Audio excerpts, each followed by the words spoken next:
નમસ્કાર ખેડૂત મિત્રો, હું છું મૌર્ય કલ્પેશ લક્ષ્મી ઇનપુટ કંપનીમાંથી. આજે તારીખ છે 15/1/2026. અત્યારે એક ટમેટાની વેરાયટી જોવા આવ્યા છે. ખેડૂત મિત્રની એવી સરસ મહેનત છે, એને મહેનતને આપણે દાદ દેવી પડે. આવી જાઓ શેઠ. શું નામ છે તમારું? મારું નામ સુરેશભાઈ સાકરિયા, ગામ પરબવાવડી, તાલુકો ભેસાણ, જિલ્લો જુનાગઢ. આ લક્ષ્મી ઇનપુટની કઈ વેરાયટી છે? ડોન. કેવું લાગ્યું તમને? બહુ સારી વેરાયટી. જોઈ શકો છો તમે અત્યારે ડોન વેરાયટી બધી જગ્યાએ આવી જ છે.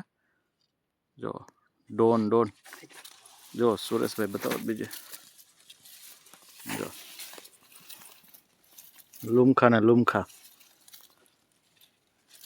ઓકે સુરેશભાઈ, બીજા કોઈને વાવવું હોય તો વાવી શકે આ વેરાયટી? બહુ સારી વેરાયટી છે. સારી છે વેરાયટી. ફ્રૂટની સાઇઝ પણ સારી થઈ છે અને એટલો માલ લાગ્યો તો છતાં નવું ફ્રૂટ નવું બંધાય છે. જો નવા ટમેટા બંધાય છે. ફ્લાવરિંગ સારું, નવું ફ્લાવરિંગ ચાલુ હોય એટલું ટમેટું લાગવા છતાં એકદમ ગ્રીન છે. એકદમ ગ્રીન બધી જગ્યાએ જોઈ શકો છો તમે. આ લક્ષ્મી ઇનપુટની ડોન વેરાયટી છે, નામ જ છે ડોન. Thank you.